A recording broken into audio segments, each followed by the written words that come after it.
আপনারা অলরেডি শুনেছেন আমাদের এই আলোচনাটা 2 ঘন্টা ব্যাপী হয়েছে। অত্যন্ত খোলামেলা পরিবেশে আন্তরিকতার সাথে আলোচনা হয়েছে। ওনারা মন খুলে কথা বলেছেন, আমরা কিছু কিছু বিষয়ে উত্তর দিয়েছি, আমরা একটা পরস্পরকে বোঝার চেষ্টা করেছি। ওনারা যেমন কিছু বিষয়ে কথা বলেছেন যে আমাদের অন্তর্বর্তীকালীন সরকারের কিছু কিছু সিদ্ধান্ত নেওয়া হয়েছে যেটা বিএনপির প্রতিকূলে গেছে। আমরা আবার উদাহরণ দিয়েছি যে অনেক সিদ্ধান্ত আছে যেটা বিএনপির অনুকূলে গেছে। তারপর ওনারা বলেছেন যে রাজনৈতিক হয়রানিমূলক মামলা প্রত্যাহারে বিলম্ব হচ্ছে। আমরা বলেছি যে পাবলিক প্রসিকিউটর অফিস, তারপর হচ্ছে এই পুরা সরকারি আইনজীবীদের অফিসটা এটা পুনর্গঠন হয়েছে মাত্র 3 মাস আগে। 3 মাসের মধ্যে 7,000-এর বেশি মামলা প্রত্যাহার হয়েছে, 16,000-এর মতো মামলা অলরেডি লিস্টেড আছে। এবং আমরা বলেছি যে এর চেয়ে দ্রুত গতিতে সম্ভব কিনা। ওনারা, আমার কাছে মনে হয়েছে ওনারা আমাদের আনসারটা বুঝতে পেরেছেন। ওনারা বলেছেন যে ফ্যাসিস্ট শেখ হাসিনার যে গণহত্যা ছিল সেই গণহত্যার বিচারে বিলম্ব হচ্ছে। আমরা ওনাদেরকে বলেছি যে এর আগের সরকারের সময় যখন বিচার হয়েছিল সেটার সাথে কম্পেয়ার করে দেখিয়েছি কোনো রকম বিলম্ব করা হচ্ছে না। ওনারা আরেকটা ট্রাইব্যুনাল গঠন করার কথা বলেছেন, আমরা বলেছি আমরা এই লক্ষ্যে কাজ করছি, অচিরে এটা হয়ে যাবে। ওনারা বলেছেন যে বিএনপি বাংলাদেশে গত 15 বছর যাবৎ নিরবচ্ছিন্নভাবে নির্যাতিত হয়েছে। অবশ্যই আমরা সেটার প্রতি আমার শ্রদ্ধাবোধ দেখিয়েছি এবং এটা অবশ্যই ওনারা কারেক্টলি বলেছেন। ওনারা বলেছেন যে ওনারা যে দলের যে সংস্কার ভাবনা যেটা এটা বহু পুরানা, ওনারা সবসময় সংস্কারপন্থী দল, আমরা এটা এগ্রি করেছি। অবশ্যই বিএনপি সবসময় সংস্কারের কথা বলেছে। সবচেয়ে বড় কথা, বিএনপি আমাদের এই বিভিন্ন যে সংস্কারের জন্য গঠিত বিভিন্ন কমিশন আছে, বিশেষ করে ঐক্যমত্য কমিশনের যে প্রস্তাবাবলী আছে সেটা ক্ষেত্রে বিএনপি অত্যন্ত পজিটিভ এবং ইতিবাচক একটা রেসপন্স দেখিয়েছে। তারা বলেছেন যে তারা এই 2-3 দিনের মধ্যে ঐক্যমত্য কমিশনের সাথে মিটিংয়ে বসছে এবং অধিকাংশ সংস্কার প্রস্তাবের সাথে তারা ঐক্যমত পোষণ করে এবং জুলাই চার্টার খুব দ্রুত প্রণীত হয়ে যাবে, এটা তারাও আমাদেরকে আশ্বাস দিয়েছে। আমাদের কাছে মনে হয়েছে বিএনপি সংস্কারের ব্যাপারে অত্যন্ত আন্তরিক।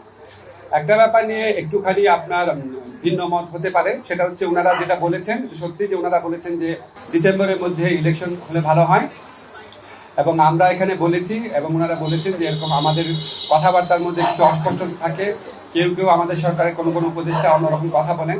আমরা এটা ক্যাটাগরিক্যালি বলেছি যে যেটাই বলুক না কেন, আমাদের প্রধান উপদেষ্টা জাতির উদ্দেশ্যে দেওয়া ভাষণে বারবার যেটা রিপিট করেছেন সেটাই দলের অবস্থান। সেখান থেকে অন্য কেউ যদি বেফাস কথা বা অন্যরকম নিজস্ব বিবেচনা শুধু কথা বলেন, সেটাতে তারা যেন বিভ্রান্ত না হন। আমাদের প্রধান উপদেষ্টা ডক্টর মোহাম্মদ ইউনূস উনি প্রথম থেকেই বলেছেন ডিসেম্বর থেকে জুন।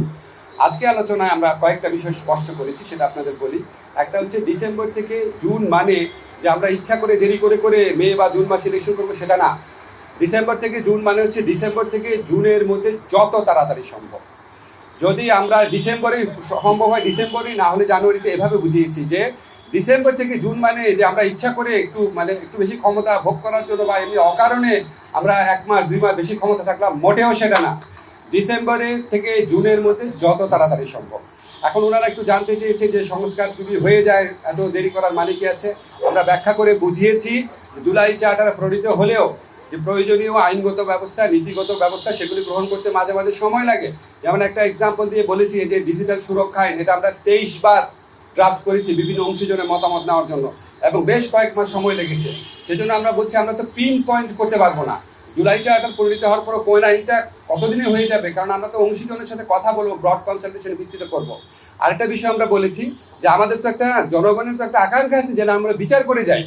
আজকে বাংলাদেশে এত হাজারের বেশি তরুণ জীবন দিয়েছে, আর প্রায় 50-60 হাজার মানুষ আপনার শারীরিকভাবে পার্মানেন্টলি ক্ষতিগ্রস্ত হয়েছে, চোখ হারিয়েছে।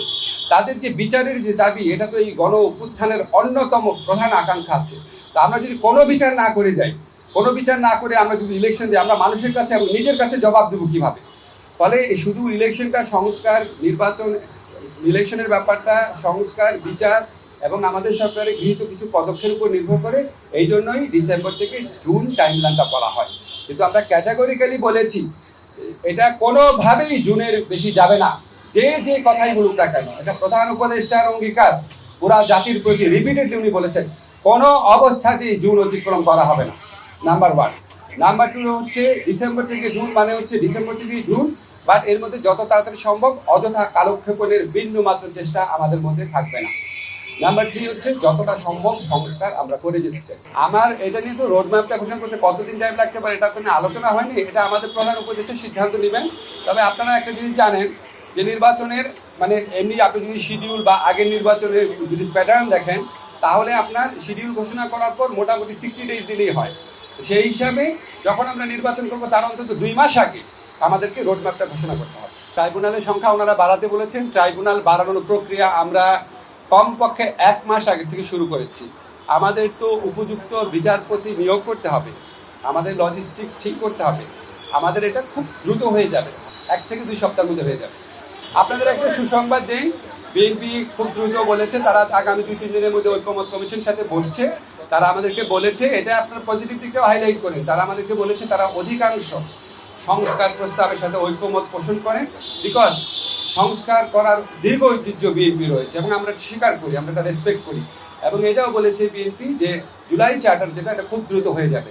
জুলাই চার্টার হয়ে গেলে নিশ্চয়ই এটা নির্বাচনকে ত্বরান্বিত করার ক্ষেত্রে একটা ভূমিকা রাখতে পারে।